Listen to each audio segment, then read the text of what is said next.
రైతుల్ని చూస్తే జగన్ కి ఉచ్చబడుతుంది.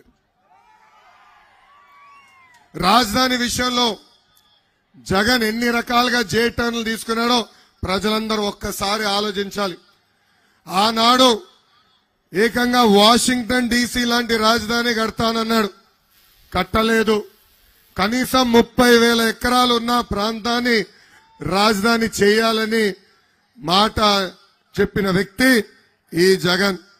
అంతేకాదు ఇప్పటికీ చిన్న రాష్ట్రం ఏం ప్రాంతాల మధ్యన చిచ్చు పెట్టకూడదని ఆనాడు చెప్పిన వ్యక్తి ఎవరు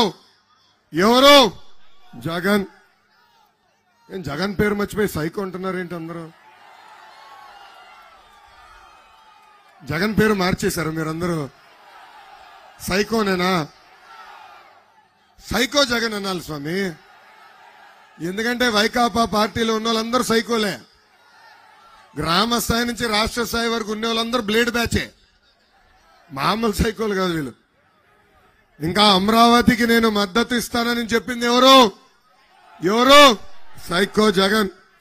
అధికారం వచ్చిన తర్వాత ఏం చేశాడు? 3 రాజధానుల పేరుతో 3 ముక్కలాట ఆడుతున్నాడు. ఈ సభాముఖంగా ప్రజలందరూ నేను అడుగుతున్నా, 3 రాజధానుల పేరుతో ఉత్తరాంధ్రకి ఒక్క అభివృద్ధి సంక్షేమ కార్యక్రమం ఈ ప్రభుత్వం చేసిందా? ఒక్క ఇటుకనే వేసిందా? ఒక్క పరిశ్రమ తీసుకొచ్చి ఉద్యోగం కల్పించిందా అని ఉత్తరాంధ్ర ప్రజలు ఆలోచించాలా. ఇప్పుడు ఏకంగా సొంత బాబాయ్ వైవి సుబ్బారెడ్డి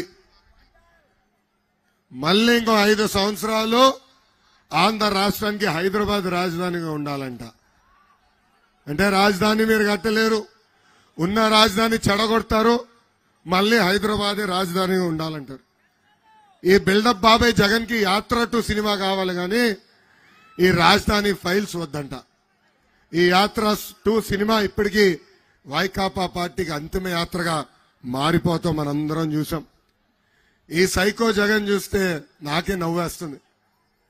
రాజధాని ఫైల్స్ ఆడుతున్న థియేటర్లందరికీ అన్నిటి దగ్గరికి పోలీసులు పంపించి లాక్ ఏమన్నాడంట. ఎంత పెరుకోడో ఒకసారి మనందరం ఆలోచించాల్సిన అవసరం ఉంది. ఈ మధ్యన జగన్ అయితే ఒక్క నిజం చెప్పాడండి, ఒక్క విషయంలో నిజం చెప్పాడు. అదేంటంటే తనకి స్టార్ క్యాంపెయినర్స్ లేరు, ప్రజలే తనకి స్టార్ క్యాంపెయినర్స్ అని ఒక విషయం మటుకు నిజం చెప్పాడు. అందుకే ఈ సభాముఖంగా జగన్ ఒక ఛాలెంజ్ విసురుతున్నా. టైం డేట్ మీరు ఫిక్స్ చేయండి. మీరు తెరిచిన బూమ్ షాపుల దగ్గరికి మన ఇద్దరం కలిసి కట్టుకెళ్దాం, మనందరం కలిసి కట్టుకెళ్దాం. అక్కడ తాగుబోతులు మీ గురించి ఏం మాట్లాడుతున్నారో మనందరం కలిసి కట్టుకెళ్దాం. ఏం జగన్, ఛాలెంజ్ యాక్సెప్ట్ చేస్తావా? జగన్ నువ్వు సిద్ధమా? సాక్షి పేపర్ సిద్ధమా? వైకాపా నాయకులు సిద్ధమా? సిద్ధమంటే సాక్షిని లైవ్ గా తీసుకెళ్లి ఆ షాపుల ముందల నుంచో పెడదాం. ఈ రోజు boom president medal Andhra gold తీసుకొచ్చి ఏకంగా పేద ప్రజలు పొట్టగొడుతున్నాడు ఈ సైకో జగన్. ఇక్కడున్న అక్క చెల్లెలు పెద్దమ్మ చిన్నమ్మలు ఆలోచించాలా. ఆనాడు సైకో జగన్ ఏం చెప్పాడు? 5